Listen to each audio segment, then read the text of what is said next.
जानते हैं अपन प्रकाश के परावर्तन के बारे में, जो कि एक इम्पोर्टेंट टॉपिक है। यहाँ से प्रश्न पूछा जाता है प्रकाश का परावर्तन क्या है या परावर्तन के नियम क्या है। यहाँ से एक क्वेश्चन अवश्य पूछा जाता है।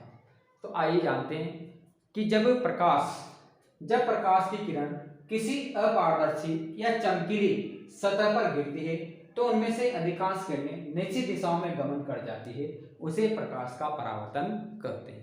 प्रकाश जब किसी अपारदर्शी वस्तु से टकराता है या किसी चमकीली सतह पर गिरता है तो टकराने के बाद वापस उसी माध्यम में लौट जाता है और इसी घटना को प्रकाश का परावर्तन कहा जाता है। मान लो यहाँ पर कोई अपारदर्शी वस्तु रखी हुई हो और प्रकाश की किरण आ रही है और टकरा करके वापस उसी माध्यम में लौट रही है, तो इस प्रकार की घटनाओं को क्या कहा जाता है? प्रकाश का परावर्तन कहा जाता है। देखो, इस चैप्टर में हम प्रकाश का परावर्तन और अपवर्तन दो महत्वपूर्ण घटनाओं के बारे में जानेंगे। परावर्तन यानी कि प्रकाश से आने वाली किरणें वापस उसी माध्यम में लौट जाना, तो वो कहलाता है प्रकाश का परावर्तन। और प्रकाश का अपवर्तन जब प्रकाश किसी पारदर्शी माध्यम से गुजरती है। जब प्रकाश की किरण किसी पारदर्शी माध्यम से गुजरती है तो उसका अपने पथ से विचलित हो जाना। प्रकाश जब किसी पारदर्शी माध्यम से गुजरता है तो प्रकाश का अपने पथ से विचलित हो जाना, उसके वेग में परिवर्तन हो जाना, वो घटनाएं आती है प्रकाश का अपवर्तन में। इसमें आएगी अपवर्तन के अंदर। अभी हम पढ़ रहे हैं प्रकाश का परावर्तन। परावर्तन होना यानी कि अपारदर्शी वस्तु से टकरा करके वापस उसी माध्यम में लौट जाना, उसे कहा जाता है प्रकाश का परावर्तन। तो प्रकाश का परावर्तन दो प्रकार का होता है। एक होता है नियमित परावर्तन और दूसरा होता है विसरित परावर्तन। नियमित परावर्तन और विसरित परावर्तन। नियमित परावर्तन क्या होता है? यानी कि जब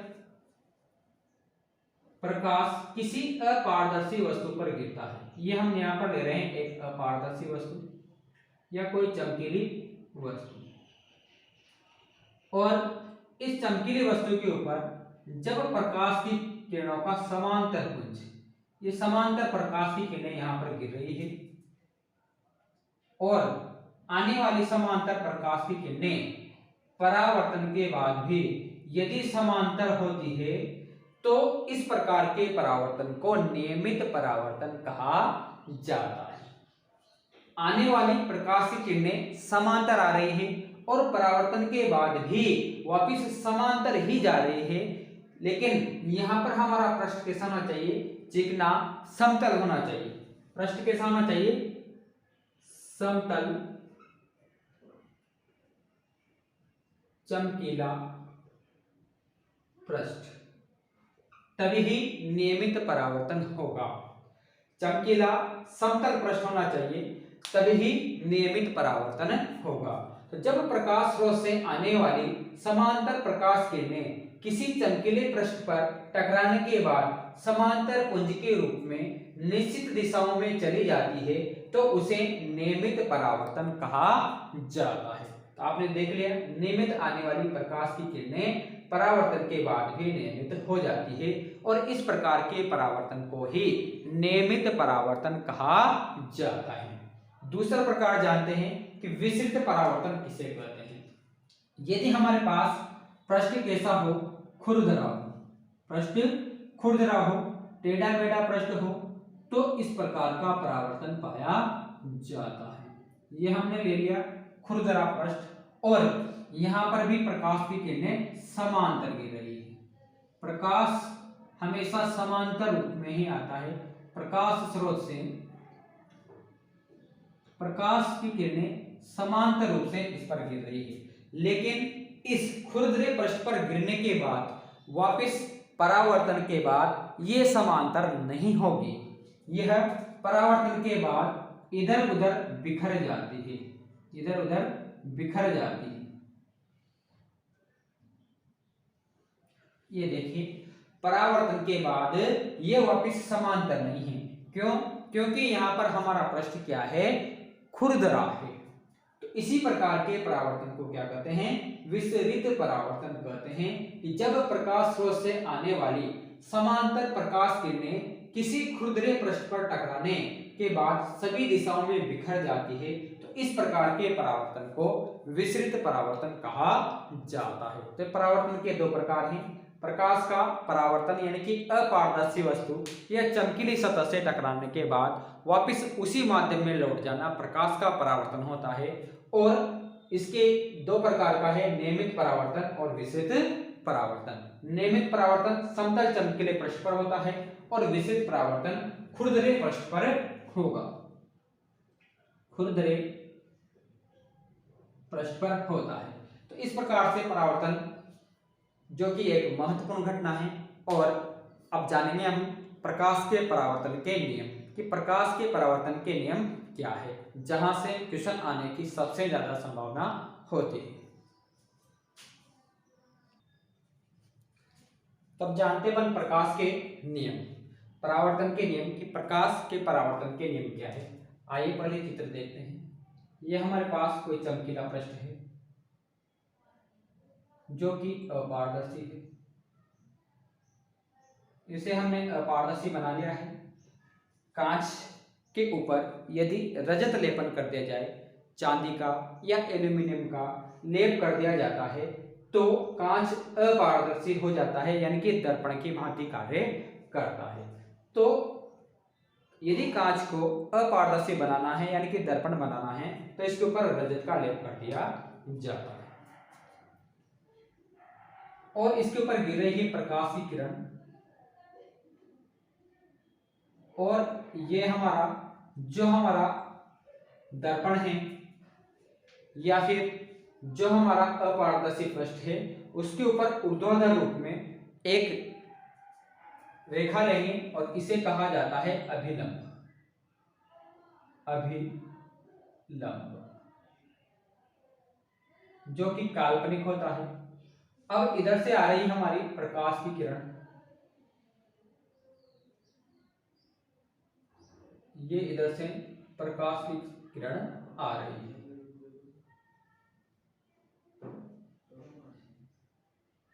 प्रकाश स्रोत से प्रकाश की किरण आ रही है, तो इस किरण को क्या कहा जाएगा? आपतित किरण। आपतित किरण। और इस अपारदर्शी पृष्ठ पर टकराने के बाद ये वापस परावर्तित हो जाती है। क्या हो गया इसका? परावर्तन। परावर्तन हो गया इसका, इसलिए इसको क्या कहा जाता है? परावर्तित किरण। परावर्तित किरण। ये तो है आपतित किरण जो प्रकाश स्रोत से आ रही है। ये हमारा है अभिलंब, यानी कि 90 डिग्री का कोण बनाते हुए एक काल्पनिक रेखा, जिसे अभिलंब कहा जाता है। तो आपतित किरण है यानी कि आकर पृष्ठ पर गिरने वाली किरण, और यहां पर टकराने के बाद वापस उसी माध्यम में जाने वाली, यानी कि परावर्तन होने वाली किरण, जिसका परावर्तन हो गया है उसे कहा जाता है परावर्तित किरण। आपतित किरण और अभिलंब, इनके बीच एक कोण बनता है जिसे कहा जाता है कोण आय। इसे नाम दिया जाता है आपतन कोण। आपतन कोण। आपतित किरण और अभिलंब के बीच बनने वाला कोण आपतन कोण कहलाता है। इसी प्रकार से अभिलंब और परावर्तित किरण के बीच भी एक कोण का निर्माण होता है, जिसे कहते हैं परावर्तन कोण। परावर्तन कोण। यहां लिख लेते अपन कोण I बराबर आपतन कोण, कोण R बराबर परावर्तन कोण। आपतन कोण क्या होता है और परावर्तन कोण क्या होता है?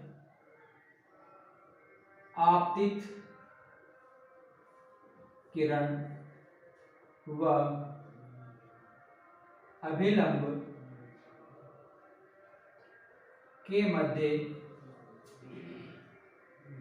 बनने वाला कोण आपतित किरण व अभिलंब के मध्य बनने वाला कोण क्या होता है?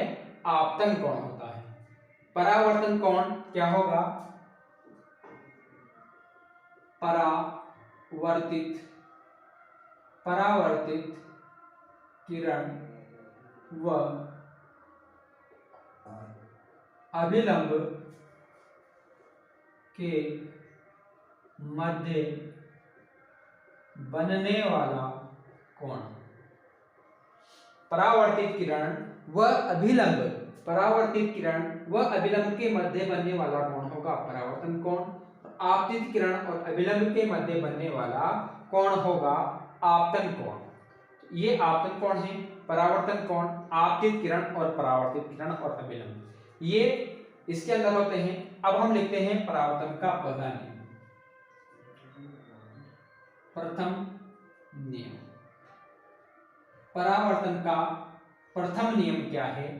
परावर्तन का प्रथम नियम है कि आपतित किरण, अभिलंब और परावर्तित किरण हमें एक ही तल पर नजर आ रहे हैं। यहाँ पर एक ही तल है, मात्र एक ही तल है, कोई अपारदर्शी है या चमकीला पृष्ठ है, तो यहाँ पर हमारे पास एक ही तल है और तीनों एक ही तल पर विद्यमान होते हैं। तो यही हमारा पहला नियम है कि आपतित किरण,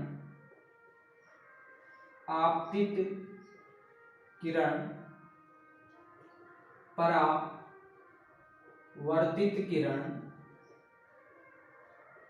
व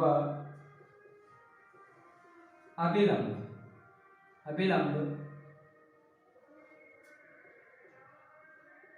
एक ही तल में होते हैं।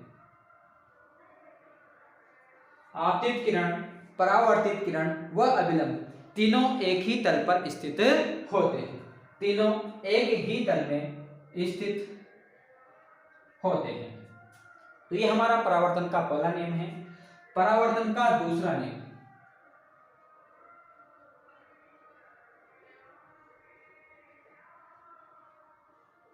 परावर्तन का दूसरा नियम क्या कहता है कि आपतन कोण और परावर्तन कोण दोनों का मान सदैव समान होता है। परावर्तन का दूसरा नियम क्या है कि आपतन कोण यानी कि कोण I, परावर्तन कोण R दोनों का मान समान होता है।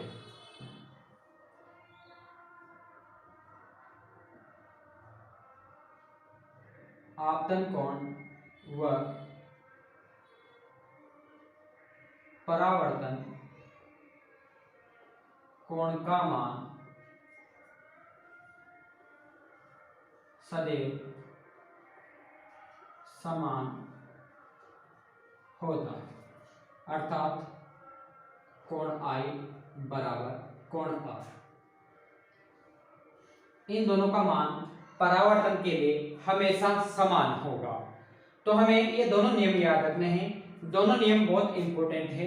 परावर्तन के नियम, जो दो नियम हैं कि प्रथम नियम आपतित किरण, अभिलंब और परावर्तित किरण तीनों एक ही तल में विद्यमान होते हैं, और दूसरा नियम है कि आपतन कोण और परावर्तन कोण का मान सदैव समान होता है। तो ये बहुत ही इंपॉर्टेंट टॉपिक है जो हमने आज कवर किया है। आपतन कोण और परावर्तन कोण मैंने बता दिया है कि आपतन कोण आपतित किरण और अभिलंब के मध्य होगा और परावर्तन कोण अभिलंब और परावर्तित किरण के मध्य होगा। उसके बाद जानेंगे अपन समतल दर्पण के बारे में, और उसके बाद पढ़ेंगे अपन गोलीय दर्पण।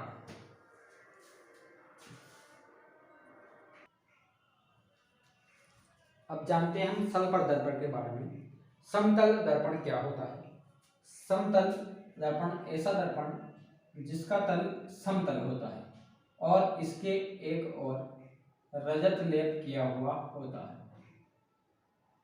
इसका एक पृष्ठ परावर्तक पृष्ठ का कार्य करता है। तो समतल दर्पण या किसी भी दर्पण के ऊपर किसका लेप किया जाता है? कांच के ऊपर, कांच के ऊपर रजत लेप करके इसे दर्पण बनाया जाता है।